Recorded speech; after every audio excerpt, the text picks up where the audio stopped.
Hello, everyone. Hi. I like to talk to you guys like you're my 12-month-old. Welcome in, everybody, to Basketball by Association. My name is Daddy. That's Joel Cordes. Joel, call me Dada. No one's going to top that. Joel, how are you, sir? I am splendiferous, and this is episode 80. Hard to believe, Arky, Shea. We've been doing this for 80 episodes, plus all of the little side episodes, so I think we're well over 100 at this point. But as far as the big main event episodes go, this is 80. No player in NBA history has worn number 80, so we got to go to the year. What? Oddly enough, 1979/80 would be the year. And I did a little bit of looking around this year. There were some options for us. We couldn't choose the MVP from 79/80 because that's Kareem, and we already got an episode for him. Yeah, sorry, Kareem. No more tributes, brother. You're still alive. He always was kind of a ball hog. But instead, let's look at the Rookie of the Year, a guy who we have talked about multiple times on the show. We're not going obscure with this one, not by any means. In fact, his name was just mentioned last week, I believe. But it is a guy, oddly enough, that we have not named an episode for. And this would certainly be one of the preeminent names of the 1980s. And of course, it's kind of symbolic that he's drafted in the 79 and 80 season and goes on to win Rookie of the Year, almost as if a harbinger of things to come for where the league is going to go. Would you like to take a guess? You pretty much have a 1 in 3 shot based on those clues of who this might be. Well, let me ask you this. You said we have not done an episode on him, right? We have not, to my knowledge. Not on him, I'm sorry. Dedicated to him. Because I know when his number came up, we chose someone else. I know that for a fact. Okay. So I don't think he would have had some other reason to come up yet in the years because we haven't gotten that far.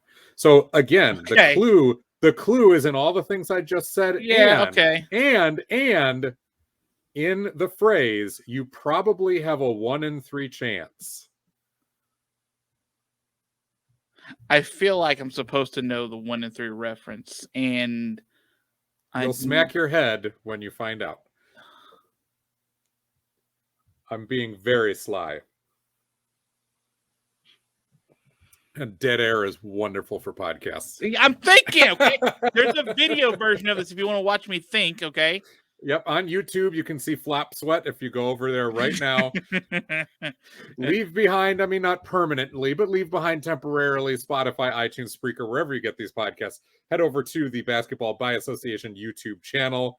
Give us a like, share, subscribe, all that good stuff, and see Arky squirm. It's worth the price of free admission. Okay, so the countdown's beginning now. Just take your shot. Take your shot, my friend. 1 in 3, I'm supposed to understand. You're going to punch me in the face if I get that. So now I feel like I'm a little. Is 70? Oh shoot! Is it 79 or 80? Okay, it's 70. It's 79. The Magic draft. Indeed, okay, it might be. Okay, fine. Okay, so. Is it 79 or 80? I think it's 79. Shoot. Okay, let's just. I'm gonna go. That's the Magic draft, and I think we're thinking of Magic Johnson. And if that's the case, I don't know the 1 in 3 reference. This is the Larry Bird episode, so you were close. Okay. You had 1 out of the other 3. So Larry Bird, the reference there is he wore number 33. He's also one of the pioneering 3-point shooters of that time. And really, when you talk about the biggest names of the 80s, you got Magic. You got Larry, and if you really want to get granular, I would think Isaiah Thomas, based on the collegiate career that Isaiah had, the fact that obviously the All-Star seasons, and then he gets to kind of close out the 80s with those championship Pistons teams. But there's arguments that maybe another player could fill that third slot as far as like the icon guys of the 80s. Kareem is still kicking around. Dr. J is still kicking around, but those are 70s guys. All right. Okay. So it's Larry Legend time. And yeah, we hadn't had a episode on him. You made the remark, I think it was last week or 2 weeks ago, about certain guys who you wonder where their career would have gone had they been able to stay healthy. And obviously, Larry Bird was fighting back issues ever after his age 31 season. For 4 more seasons after that, he quite literally labored with the bad back. Only 6 games in 88-89, played 75 in 89-90, 60 the following year in his final season, just 45 games in the NBA. Still was scoring over 20 points a game or right around 20 points a game in all 4 of those, but not that same player. And, you know, a guy who could shoot like that, who could pass like that, who was so cerebral. It's a good bet that he probably could have played till he was about 40 years old. And even if he wasn't a 20-point per game scorer the whole way, would have been just an unbelievable, you know, bench player or supporting piece. Whether it was in Boston, you'd have to think he would have, you know, continued his career there all the way to the end. But it's just one of those big what ifs, you know. And then you look at those Celtics teams and like, what if they get Len Bias and he doesn't pass away and they're able to add a talent into that older aging group, but now you get like a young superstar ready type of player. It's always a huge what if for Larry Bird. So just to put a bow on this, episode 33 we did at Halloween time last year. Mm-hmm. I'm not going to listen to it to say who we picked, but I went to go look at the jersey numbers. Is there a chance we dedicate it to Nick Claxton? I don't think so. I think we called it the Scottie Pippen episode, but again, episode 33 is a long time ago. I think we took Scottie. That's probably fair, right? That's probably fair. Okay, so you know I can go back and listen to it, or I forget. Who knows? But this and if we did pick Larry Bird twice, send us an email that we won't read. Just go for it. I'm not reading anything. You know how many emails I have to read a day? Like 2. I'm not reading that. I'm not adding to that list. That's a 50% increase. Not doing it. Okay, Joel, just want to get a couple of quick stories before we get to our final division preview, of the season. And, of course, is the Southeast Division, the one we are missing. In fact, Joel, a week from tomorrow, as we're recording this, a week from Tuesday, the NBA regular season gets underway.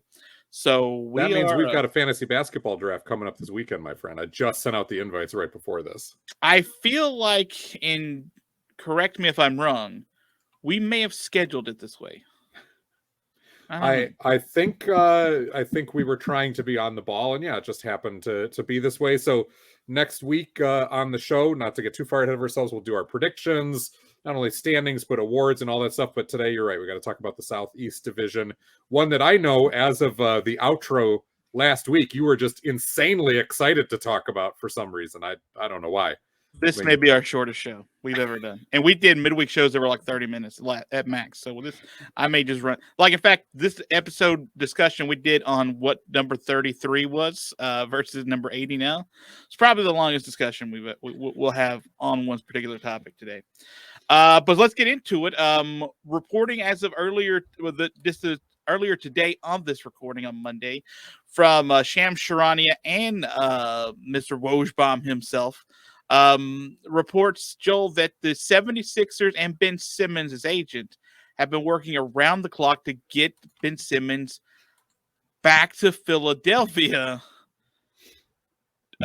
Joel, this is a bird that won't die in Philly. So when we start this season next Tuesday, is he still in Philly? Will he have found a place? Is everyone happy again, seeing as Ben Simmons is not making the $8.5 million he was supposed to just for showing up, and also, hasn't been with them?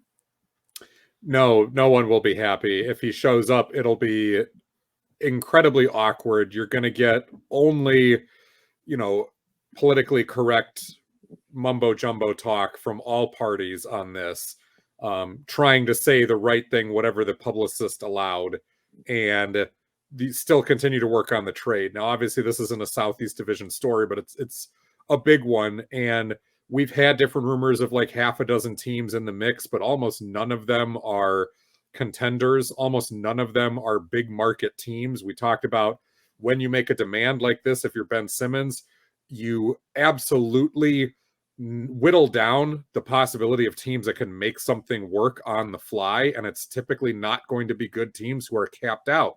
So what this says to me is not only have the Sixers not gotten a package that they like, But Ben Simmons is not cool on or interested in many of these ideas. That depends on how much say they're giving to him as well. But you would think that the team trying to trade for him wants some kind of assurance that he actually will want to be there. And if he's saying absolutely no way, I'll be gone the first chance I get, they're not going to move heaven and earth to try to get Ben Simmons. That's what this sounds like. So we're going to look at, possibly playing an awkward month or two to try to re-up some value. You'll see a very motivated Ben Simmons, most likely, even though he's not motivated to do anything for the Sixers.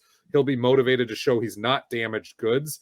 And then things are so fluid with an NBA roster throughout the season as injuries come up and trades occur and the sands begin to shift, that some team who was maybe not in the running yet as of this point will suddenly come out of the woodwork because they have a need, or maybe an asset, a couple of assets, guys that are playing way above their pay grade, who are suddenly very attractive to somebody like Philadelphia, where at this point in the preseason, that wasn't even an option.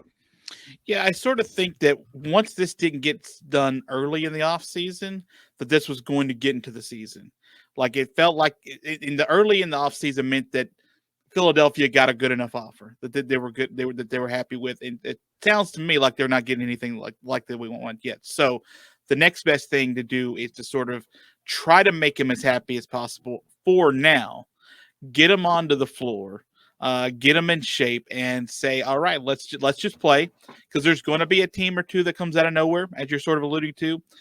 There's going to be a team that thinks they're better than what they are showing early in the season, the first 6 weeks maybe of the season, and maybe gives you a little more, stretches a little more than they probably should for maybe a Ben Simmons top, if they think that will make them a legitimate, not only playoff contender, but maybe win a round or two. Like they could conceivably say, and Joel, it only takes one to sort of say, yeah, okay, Ben Simmons can really help put us over the edge here. Whether or not that's true or not, we could talk about that when that actually happens. But once they get him onto the floor, somebody's going to come biting probably for more than what they're getting now, because this whole offseason sort of felt like Philadelphia is desperate, right? Like, so if you get that stench, like you're not going to go throwing everything heaven and earth to go get a guy like this when you keep waiting, say the price will just keep coming down, or, we don't have to give up a whole bunch of assets when clearly they're just trying to dump them. Simmons is as close to the label of damaged goods as you can get without it actually being damaged goods. Like he's sitting on the clearance rack right now and he doesn't believe he should be there. Right. And the Sixers, like you said, desperately hope that he doesn't have to stay there, because think of all of the blood, sweat, tears, and losses that these 76ers went through during the process years to get Ben Simmons, to get Joel Embiid, to get Markelle Fultz, who didn't pan out. So if they lose 2 out of their 3 number 1 picks, and Embiid wasn't number 1, I get that, but 2 of their top 3 guys, Jahlil Okafor flamed out, was a high pick during that process. You're talking about 2/3 or 3/4, depending on how you want to dice this up, that did not pan out of the process years. So they would love to be able to turn this around and bring in meaningful players, but again, you got to have some leverage. Simmons has to play up his value and wash a little bit of the stink off that came in from that, ending playoff series last year. And he's got to show that he's willing to be professional about this. Like, he hasn't necessarily had a bad attitude. It's been a little immature, I would say, in the grand scheme of things, but he felt he got thrown under the bus, what have you, and he's stuck to his guns. He hasn't really been playing mind games. He's said basically all along what he was going to do, and he's done it. Right. So I think he just does need to be able to come in, show that he can show up for work, play ball, and it's going to up the price, especially if hopefully he's stayed in shape, hopefully he's stayed focused, and he understands what's at stake here. Like, if he comes back out and is passive or is not effective, he's going to keep driving that price down, and he's going to wind up on a rebuilding team in a small market in exactly the place that he thinks he's too good to be. And this is how careers unravel. I think that's a good point. I think it's interesting to sort of pay attention. Then we can move on to sort of where this may end up going as far as who might get him and for what price. because I think that there is an element of buyer's remorse with Philadelphia, and like they gave him so much money, and I won't say so quickly, but they gave him so much money that I don't know if they sort of feel that he's worth that dollar amount also. And he's again a very good, fine player, but he is sort of a bit of an awkward fit in certain offenses, and so to try and justify that kind of contract, especially when a guy who won't shoot from underneath the basket, in key moments, you're like, he just doesn't have that kind of range, Arky Shea. He just doesn't have that range. He doesn't have underneath the basket, don't jump, just put it up. There's no one near your range. And I get it, right? You got to acquire that. It just takes some time in the gym. A couple quick COVID thoughts I wanted to get to you. One, shortly after we recorded last week, sources were telling Shams Charania that NBA players were informed that if you were unvaccinated and you breached quarantine when you play in Toronto, remember, Canada is a whole different level when it comes to COVID-19 and the quarantine. There's a quarantine process when you go to play the Raptors now. Unvaccinated players may be arrested and go 6 months or $750,000 in fines for leaving the team hotel for anything other than team activities while you're in Toronto. Joel, the first time that happens, we all freak out, right? The world freaks out that, that Kyrie Irving, he's not traveling. So let's say James Harden goes out there and he wants to go to a booby bar and like he's arrested and has to pay, spend a month in jail or something for. Kyrie Irving might be traveling. It's only the away games that he might be playing. Canada's a whole. But anyway, yeah. So can you imagine the first time? I just want to get your reaction. The first time, if this happened, that a player who would break a federal vaccine quarantine mandate could find themselves behind bars. Don't mess with the Mounties, gentlemen. Just don't do it. Weird, man. Canada's the hardest country to get into when it comes to customs. You got to be like, hey, your business or pleasure. It's what's it matter? It's you got to tell me. This is before COVID-19, right? So this is Canada's always been sort of a very protective state. We always talk about the United States and being our guns and stuff. Back in college, I drove into Canada with some buddies, and we got to the crossing, and one of my friends had forgotten all forms of ID. We drove 6 hours to get to the border, and we were still let in. Okay, well, this was just, and this is the mind-blowing part. This is post 9/11. And we were let in, and this guy had no form of ID whatsoever. We were given a time period. I think we were given 5-6 hours across the border, and then we had to show up and report back to that station, which we did.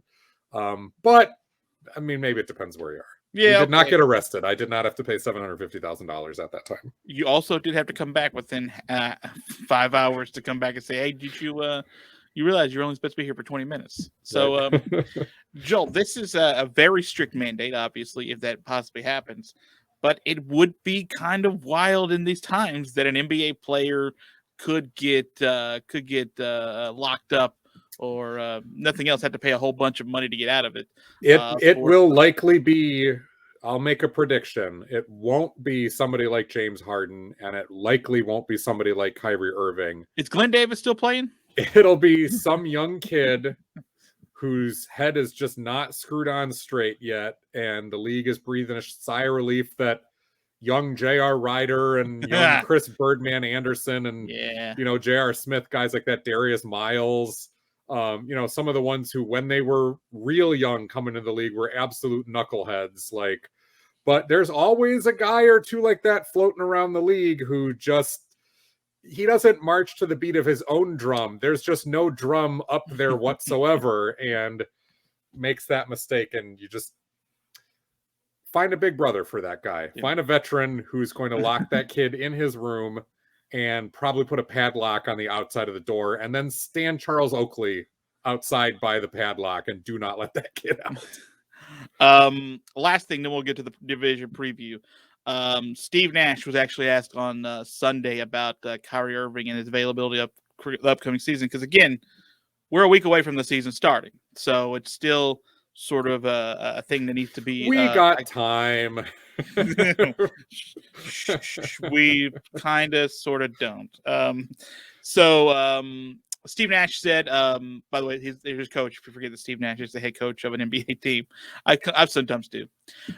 Quote, we recognize he's not playing in home games. We're going to have to, for sure, play without him this year. So it just depends on when, where, and how much. So that doesn't seem like a, hey, we're going to lean on him to get the vaccine. It seems like a, well, at least half the season he's not playing kind of thing. Isn't it amazing? And I've vacillated between Kyrie Irving apologist for certain issues, you have, and then joining you with the mob with pitchforks and all that stuff. I've gone back and forth between that. But isn't it amazing how every team that Kyrie Irving has played for, he has managed to make himself the center of attention nearly at all times. And during the one case where he wasn't the center of attention, he won a championship and then chafed under the lack of attention that he was getting. So we talked ad nauseum last week about Kyrie and his stance. And so if you missed that, go back, listen to that episode. But yes, this is the right move by the Nets. If you're deciding you're going to put up with this, they obviously have decided they're not going to try to trade him yet. That means Kevin Durant has given his blessing insofar as Kyrie can still be productive when he's there. Nash talked about the fact that he might bring him off the bench, which I said last week would be the move I would go with. Get your starting lineup solidified when Kyrie Irving is around. He's in that second unit. We know he can bring some punch as a scorer. He might even make it into your crunch time unit if he's hot that night and the matchup is good. But Kyrie Irving is not a main piece on this team. He is the same level now as a Paul Millsap or a LaMarcus Aldridge or some of these many veterans that this Brooklyn Nets team has accrued, who, yes, they're going to be helpful, but almost all of those guys are going to be matchup specific and on minute restrictions. And I think Kyrie just slots in with that for this year. And, you know, unless he decides to get vaccinated, which it doesn't seem like that's going to be a thing he does, or the rules change, or one morning we wake up and the world is covered in magical unicorn pixie fairy dust and COVID has just disappeared from our shores and our shores. Hey, listen, let's hope for that one, right? I mean, so you're saying there's a chance? I feel like there is one, right? We just throw it out there. I mean, it's not impossible. Pixie dust is real. And it's easier to spread said pixie dust over an earth that's flat. So that is true. I mean, that is because it would roll off the edges if it was round. So exactly. It's safer that way. And I don't want to harp on this too much because I feel like we sort of know Kyrie's not interested in doing what you want him to do, period. And not period to PRIODT. And then has the league tried reverse psychology on him yet and just said, look, don't play. Don't get vaccinated. You're not allowed to get vaccinated, Kyrie. Yeah. In fact, if you are vaccinated, you're required to get reverse vaccinated. Yeah. Okay. Yeah. Okay. So I just think Kyrie is terrible for teams.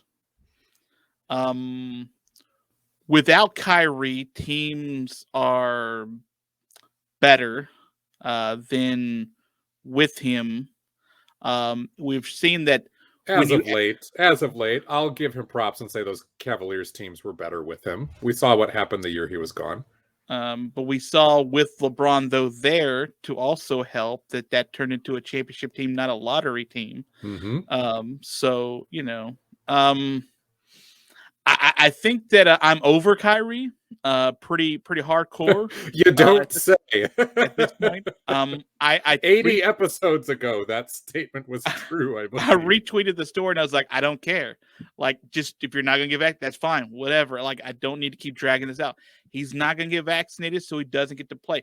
But I do think that there is one possibility that we're not talking about, which is a lot of states are starting to report fewer and fewer cases of COVID hospitalizations and positive tests. And if that continues to trend that way, that maybe by the spring, maybe late spring, maybe getting into the playoffs, who knows? That New York, I guess the California is the other state that's doing this, may have relaxed that mandate some. And so instead of the 41 games he can play, maybe he's allowed to play more, and maybe he's allowed to be around the team more because he can't practice with the team either. So, like, he's just... Actually, he can now in Brooklyn. That just came out today. So did it? Okay, I haven't seen that.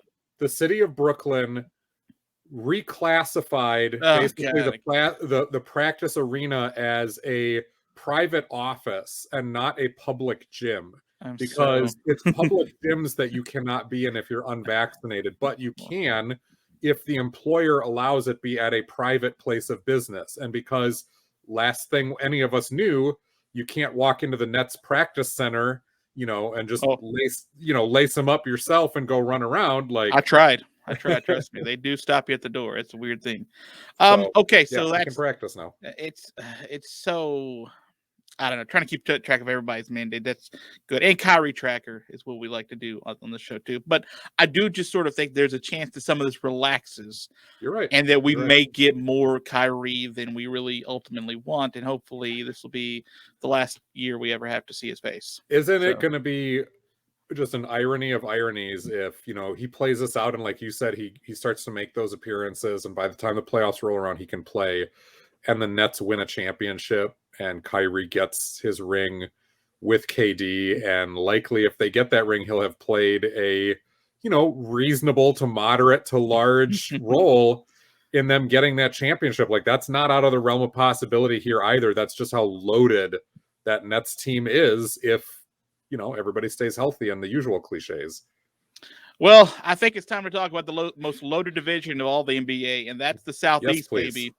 The Atlanta Hawks were your winners of that division last season by a single game over the Miami Heat. And Joel, let's just start with the Hawks right up front, and as per usual, they're the best team in the NBA. Just ask them. I'll relax a little bit, but they were a lot of fun last year. They really found a hot streak. And a team that I thought was going to cool off by the time the season got sort of the last quarter of it. They did not cool off. They were this close, if you're watching, to nabbing that 4 seed and being a hosting team for the playoffs. But we saw they were a very formidable opponent in the East. And it wasn't because of other people's injuries. It was because they were playing good basketball when it counted the most, Joel. So let's talk about them, their offseason, and where you think this team stands going into 2021. Yeah, they weathered a coaching change. Lloyd Pierce was out early because they did get off to that slow start. We were all very shocked when that happened, but Nate McMillan stepped in off the assistant coach side of things, and obviously he's been around the block plenty of times and was the right guy at the right point, and they were 10 games over 500. They were a loaded team last year depth-wise, but that depth really got tested throughout the season. And I think that's what was so impressive, is not only did McMillan step in, but it was a revolving door, especially at the wing positions. Bogdan Bogdanovic was in and out of the lineup a little bit. DeAndre Hunter and Cam Reddish especially did not play more than they actually played. You had Clint Capella and John Collins both like in and out of the lineup a little bit. Trae Young had a very, very solid season. They started to kind of lock down defensively, but when you look at their overall numbers, and some of this is noise from the beginning of the year and how slow they started, but I look at the overall picture of the Hawks last year, and this is my theme for what they've got to be this year. Like, what is their identity? They were 13th offensively overall. They outscored their opponents by just 2 points per game. Mm-hmm. So they had that differential. They were upper middle of the pack defensively. So a good all-around team. And we know they've got Trae Young, and he's a flamethrower and all of those good things. But what is their identity going forward? Are they, an offensive juggernaut? Are they a defensive first team? Can they hang their hat on these young wings where they're just really, really deep and they come into the picture? So they were 11th, by the way, I believe in defensive rating. Let me double check that. Well, I was going to say, like, down the stretch, especially the last probably month of the season and going into the NBA, into the NBA playoffs finish the word Arky. That they were really good, like in the especially like in their margin defensively, they were really really good. They were 18th though in defensive rating, so like it got better and better. You're right. They put a foundation to build on, but the overall picture still says team in flux, right? Young team finding their way. Trae Young's extended. Solomon Hill's back and re-signed. John Collins is re-signed. Lou Williams is re-signed. They had a couple of draft picks. A guy I like a lot, and they got him near the end of the draft, and that's Sharif Cooper out of Auburn, who was a really exciting play. He's had some really nice moments in the preseason so far, and in summer ball too.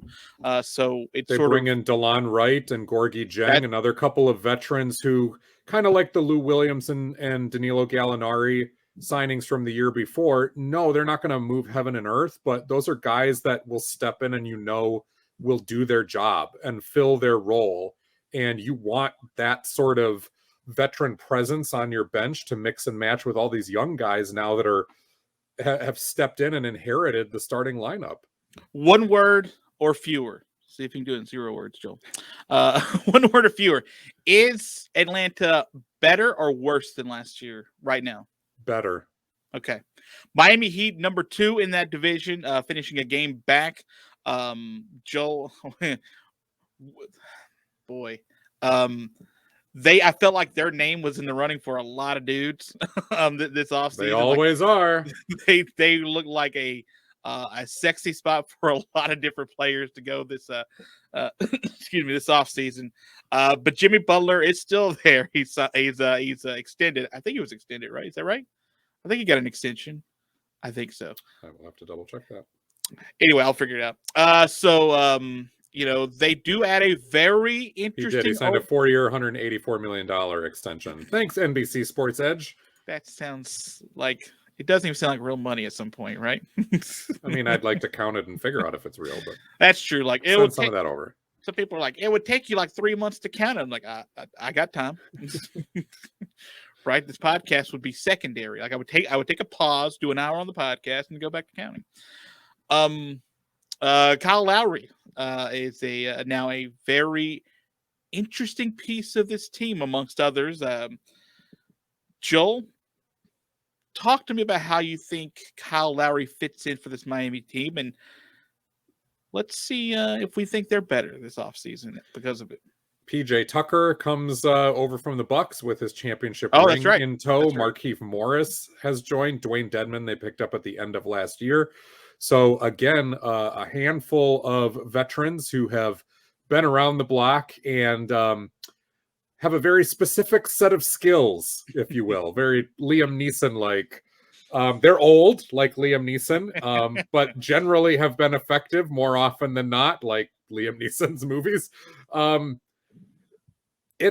It's hard to say whether they're better or not. I think a lot of it depends on, does Tyler Hero have a bounce back year? These are the young guys now, because Hero was okay last year, but not as effective as the rookie season where he really kind of hit everybody over the head. It kind of came into like what it felt like sort of a burgeoning sort of young star when he got to the bubble. So you're thinking. And last year was like, okay, decent rotation level young player with some rough edges, right? Yeah. So he did come back there a little bit after. I think he had a rap song named after him, or some cereal or something. I can't remember. Maybe both. Does is Duncan Robinson truly a one-trick pony who you can scheme for? Certainly deadly as a 3-point shooter, but when he goes cold, gets played off the floor, because we saw that happen plenty. Bam Adebayo is the great wild card. I mean, he doesn't get named in the same sentence as a Nikola Jokic or Joel Embiid or even Karl Anthony Towns, the really top tier centers, but he's for sure in that second tier. You'd put him in there with somebody like Rudy Gobert. Adebayo just does everything for you. And so he has played so far above expectation. Is there more of that for them? Jimmy Butler, I don't think there's any possibility that Jimmy Butler can be better than Jimmy Butler has been the last couple of years, which is fine. Kyle Lowry, again, we're talking about a guy in his mid-30s. But how much, I just want to ask, how much of that Jimmy Butler and that style of Jimmy Butler can we keep putting on this man to try to get this team to be deep into the playoffs? Like, it is a grind to be that guy and to be that good at that style at this age now. The one thing that the Heat have going for them versus Butler's other couple of stops in Philadelphia and then Minnesota, and even dating back to the end of his Chicago tenure, is that the young guys who he has in Miami with him, he doesn't need to convince to play hard and be chippy and have that fire. And the rest of the team surrounding him, again, are, or at least rotation level guys, are veterans with a very specific set of skills. Like Kyle Lowry has made a career out of being a chippy little bowling ball that just blasts into people and takes fouls and fights and scraps and does all of that stuff. And PJ Tucker is a guy who, without that trait, wouldn't be an NBA player.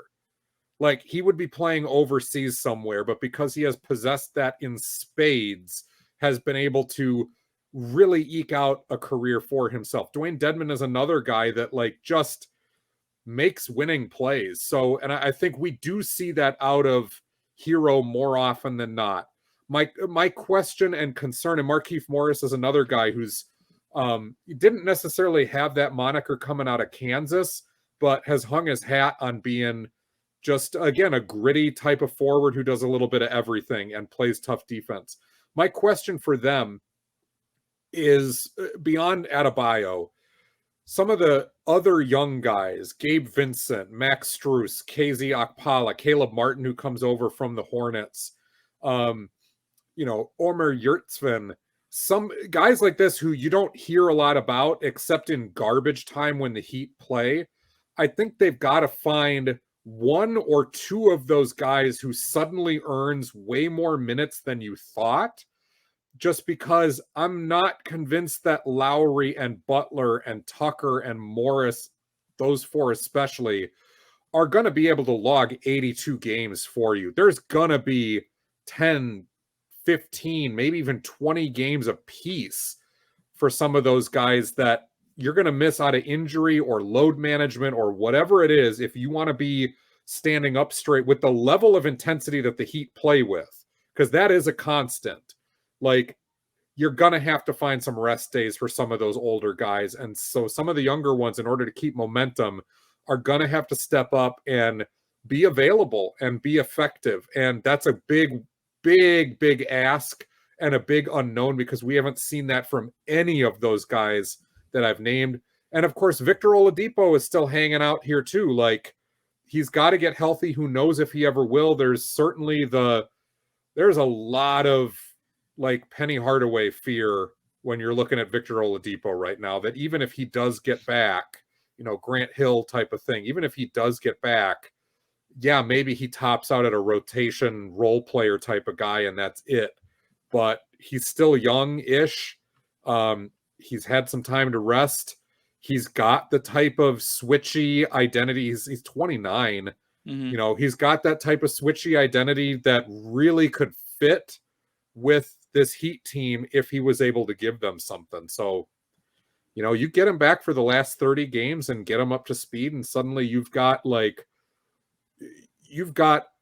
an enormous wild card that a lot of teams otherwise did not have. Yeah, and let's not forget also that they had to get kind of hot at the end of the season just to be able to be in a good enough position where they were last year. I think they won like 9 out of 11 or 10 out of 12 or something at the end of the season, just to be able to put themselves. I mean, they ended 8 games above 500, but it wasn't that way with 3 weeks left in the season. They were the 10th best team defensively, but offensively were pretty not great. Yeah, pretty bad. And in fact, their differential, I think, was 0. Like, it was literally even. And so for them to have won 8 games with a 0 differential like that just, again, speaks to the wackiness of what was going on, and also their grit and those other things. But then they were a team that we kept saying going into the playoffs, all right, watch out for the Heat. They could be a spoiler. This is going to be tough. Milwaukee, be prepared for this. And Milwaukee just stomped them right away. Yeah. Like, it wasn't even a thing.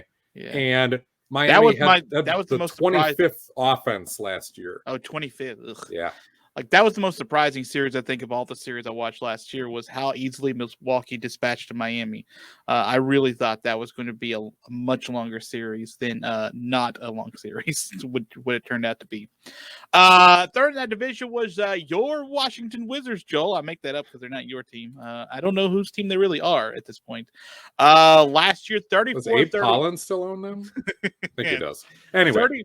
34-38, but a playoff team last year and a white-hot run offensively to get into that position the last couple of months of the season. It was a blast to sort of watch Russell Westbrook and company just throw fire every single night, just trying to get into it. Great offensive basketball. Maybe not the best defensive basketball, but that's okay. It doesn't always have to be offensive fun when it's a 34-38 team. Give me something that's awesome. Here's the thing. How do you have the third best offense in the league when it's all said and done and still have a minus 1.8 differential? It's pretty cool, right? On your season. Like, it defies some sorts of logic, and you have the third best offense in the league. You had that differential. You were 4 games under 500. Like, that just speaks to your point, Arky, of on that defensive end. It was what we call in the medical field vomitrocious. That's a technical term. I've heard it on Grey's Anatomy. That's definitely true. So a very different looking Washington Wizards team that we'll see this season. One very different piece of that team will be the fact that there's no Russ Westbrook on this team anymore. But a Kyle Kuzma comes back. Montrezl Harrell's on this team now. Kentavious Caldwell-Pope. Sign and trade got him Spencer Dinwiddie back for Washington. So, Joel, I just want to poo-poo all over the Washington Wizards. Another technical term. Grey's Anatomy taught me that one too. I don't know if I hate what they got back, especially for that trade. I don't know how much better that they're going to be versus what we saw sort of down that last 2-month stretch, because let's forget the reason that they had to get that hot for that 2-month stretch to get to 34-38 was because they were so bad for the majority of the season. So I don't want to use the word. I kind of like Washington. I'll say I kind of like Washington in their offseason, and I kind of think that they're a better team. I would agree on the better team part. Okay. In fact, they're substantially deeper than last year. Yes. Where it was very clearly, especially after Thomas Bryant went down very early with the knee injury, and he looked like such a nice, fun match to play with Russell Westbrook. And when Bryant went down, I think it was like 3 to 5 games into the season. That was just a gut punch for that team. But it always felt like it was the Brad Beal, Russell Westbrook show, and everybody else was just some guy hanging around there with a uniform. You know, like it could have been Bill Murray for all we know. Like, so now I look at their roster, and Spencer Dinwiddie is supposed to be back for opening night. We don't know if injuries will have sapped him. Remember, he was like fringe all-star level with the Nets before they started making their huge trades, and now has been off for quite some time. So how much rust is going to be there, I'm not sure. I'm a big fan of Aaron Holiday, who they picked up from the Indiana Pacers. There's a chance that if Dinwiddie stumbles or just looks better as a veteran, a steady veteran off the bench, that Aaron Holiday wins that job in time. It might not be this year. I think it's more of a next year thing, but a fine prospect for them to look at. Raul Neto is there. Bradley Beal's still there, still an all-star, still a shot maker. Now he has a credible backup in Kentavious Caldwell-Pope, who has started for the Lakers over the past couple of seasons. I like their forward tandem, and really it's their trio now. Denny Avdija, who had an up and down rookie season after coming over from Israel, but now has the sea legs, theoretically. Rui Hachimura, this is going to be his 3rd season. This is when guys usually make the leap. He is excused for personal reasons right now, but there's no word that says he's not going to be back for meaningful time. And then Kyle Kuzma gets a chance to step out from underneath the shadow and the expectations of the last couple of years with the Lakers, where he did fine. And he did more than fine, I thought, during his rookie season when the Lakers were still really bad. So there's a chance that he wins one of these forward positions. Davis Bertans is still in the mix. And then at the center position, I am actually sneaky excited to see what they do. Daniel Gafford is a guy who needed more minutes with the Bulls. He came over via trade to the Wizards last year, showed some things, now is going to get a chance to play. Montrezl Harrell should have a chip on his shoulder after not playing a whole lot for the Lakers last year and then getting dumped to the Wizards. And Thomas Bryant, we don't know if he'll be back at all for this year, but that's 3 different guys who conceivably could win a starting lineup, do different things for you. I will say this, like, I don't know that there's much middle ground on this Wizards team. They either overachieve and are in the playoff hunt all year, which I think is very, very possible for them, or they get out to a slow start, and this is a blow-up special. They've got so many different guys who are usable and on reasonable contracts, and they've got a superstar in Bradley Beal, that this team could be dismantled quite easily and quite quickly to move a bunch of these pieces, with probably the exception of Avija and Hachimura, unless Washington goes, we're not completely sold on these guys, we'll let somebody else develop them. This could be a team that blows it up in tanks by the deadline, and we're talking like nuclear detonation, where you're talking 10 different players off to better fields at that point. I really enjoy your very opposite ends of the spectrum that this Washington Wizards team could be. They could be like, hey, look at these guys, huh? Or they could be like, they could be an 8th seed. Like, I would not be, I'd be surprised, but I wouldn't be like floored if Washington was suddenly an okay 8th seed this year. They get well, I mean, they'd have to play in again. But hey, you know what? You're still in. You're still in because you're still playing games. Hey, let's talk about a team that went the opposite direction that Washington did the last couple of weeks of the season, and that's the Charlotte Hornets. They regressed at the end of the regular season, and when it looked like it was going to be a chance for them to possibly, at one point, be a 4 seed, they drifted way back in the last few weeks of the season. Ended up getting in the play-in. They're cool kids and whatever. We're expecting literally nothing from them last year. They definitely looked like kids. Yeah, by the time they got there. That is true. This offseason is not a ton different than what we sort of I guess said last year about them. It's like, how much did you do? But I will say Ish Smith, Kelly Oubre now on this team. James Bouknight, who has had some highlight reel plays in the preseason so far. Mason Plumlee comes over from Detroit. Mason Plumlee is now on the team. So not completely nothing earth-shattering for Charlotte. So let's talk about this team that, ended the season probably with a taste in their mouth that wasn't what we saw the majority of the season, which was optimism. And, how much of that had to do with the fact that Gordon Hayward, who was phenomenal for them early on as just that steadying presence, did everything that you want a high-priced veteran guy stepping into a young, up-and-coming team to do.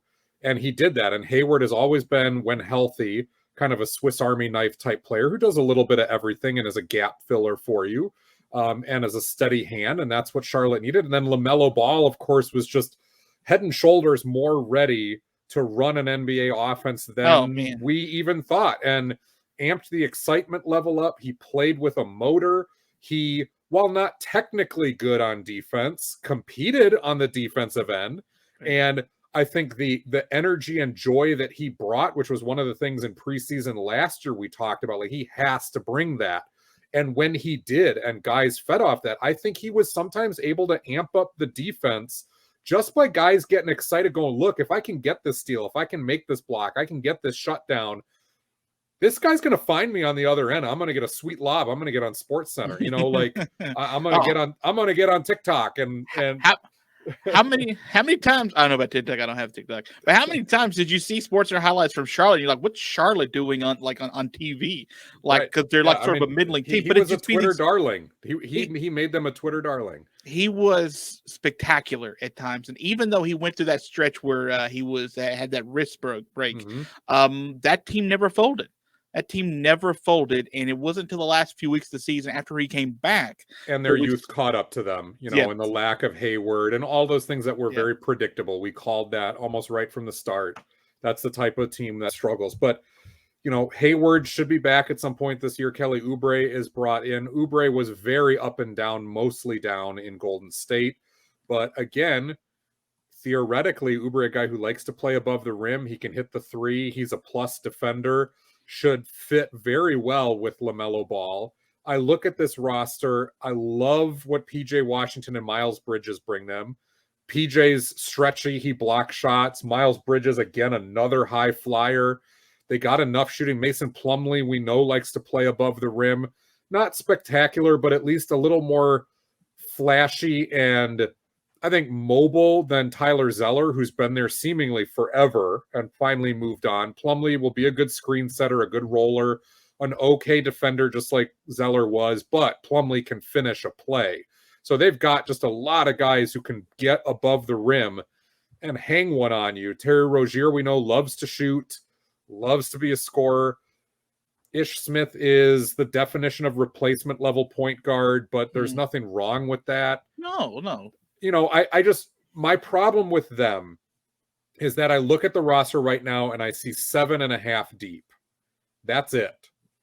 Everything else is a prospect, which is what you should have for a young team. Unproven guys we don't know hardly anything about that are going to have to carve out not only a role for their own NBA career, but out of necessity for the strength and success of this team. Because otherwise, this is going to be one of those very exciting teams that you do want to watch, you do want to buy a ticket for, and they're going to lose plenty of games, especially down the stretch, especially if they have a key injury again, and somebody's got to step in above their pay grade. They just don't really have a lot of depth, and they don't have a rotation that gives you a lot of confidence going into a playoff series against somebody who's battle-tested and deeper. But on the flip side, like LaMelo Ball looks pretty good. Yeah. And, Hayward and the rest of the supporting cast can absolutely play, and they fit with LaMelo Ball. So they can be fun. They can be exciting. Like Washington, they could very easily be a solid playoff contender all year. And remember, Charlotte was like hanging around the 4th and 5th seed at different points last season. That's not out of the realm of possibility. It's can they be consistent down that stretch? Yeah, I think that's fair. I think they'll have to probably also weather the storm what the first month and a half of the season is going to be. As long as they don't get too far back, then I can see them once Hayward comes back, them being a force is a weird word, a contender for that last home spot, possibly. Let's wrap it up with the team Joel has basically said is dirt. The Orlando Magic.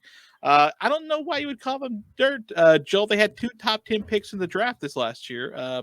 Actually, 2 top 8 picks to be more specific. If you'd like, and I would there, where they got Jalen Suggs, the cool kid from Gonzaga, who is there with them, and Franz Wagner.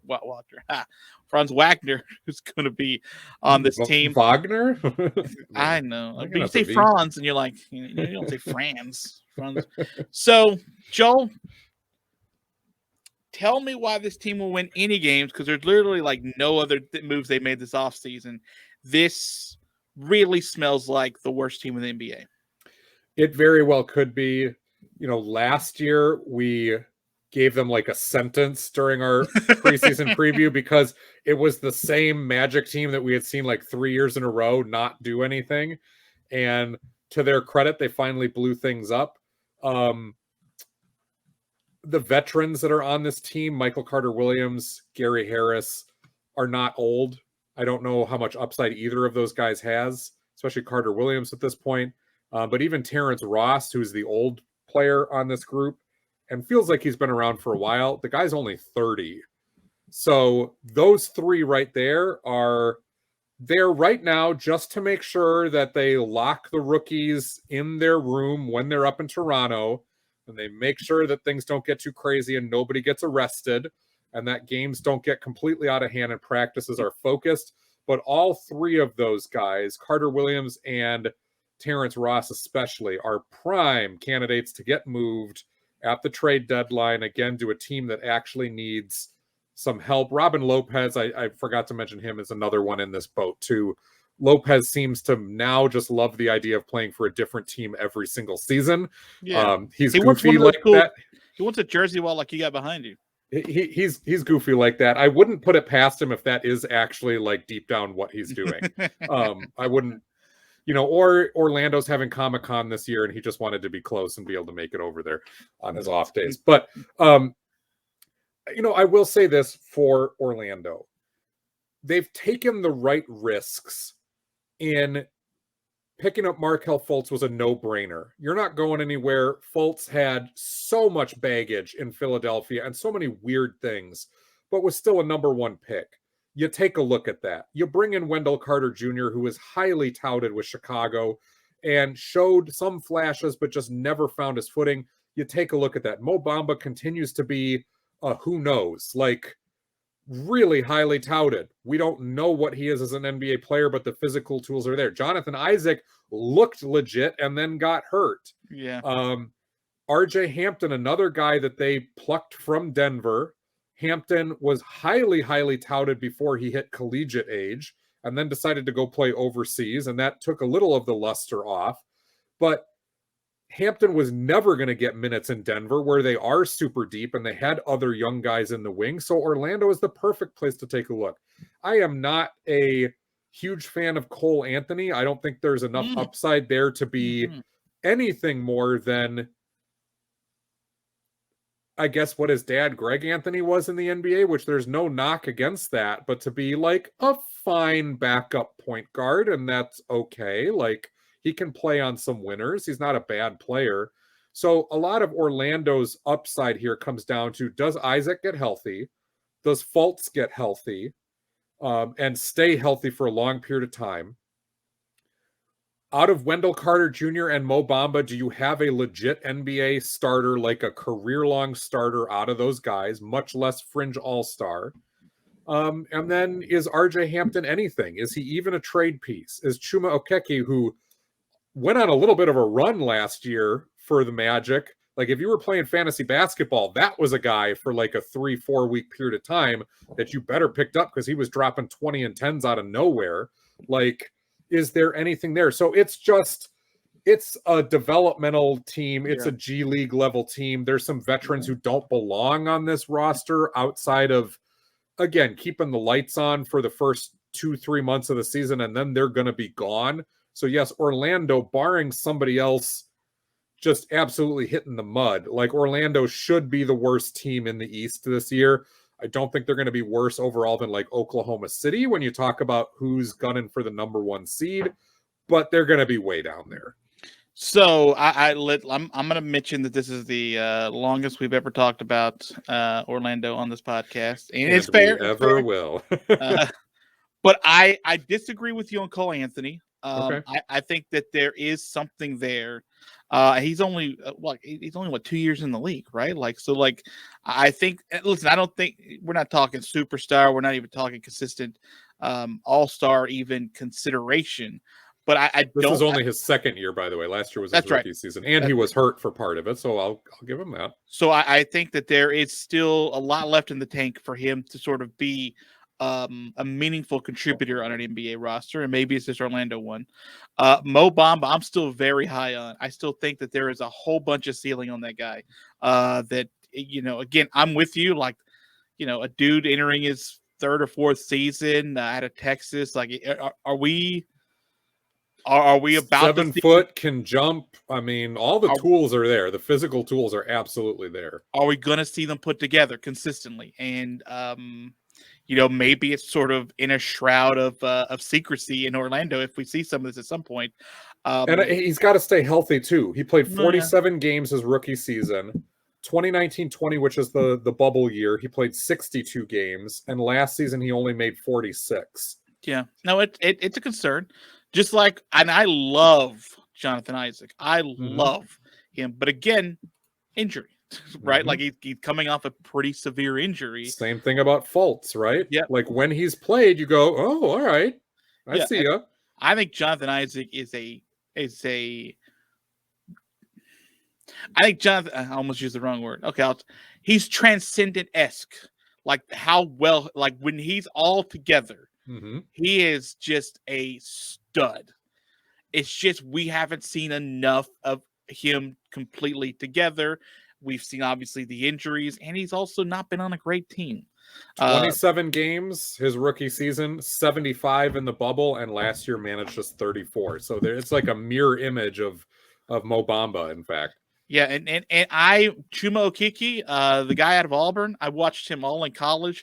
I never thought he would be this good in the NBA, like the 2010 what we thought. I thought he'd be a nice player that would be picked up by someone, somebody you can bring off as your 8th or 9th guy or something like that. And he's still sort of in that realm. But when Orlando started to sort of pack it in last year and had some injuries, he got a lot more playing time, and he proved to be worthy of the task.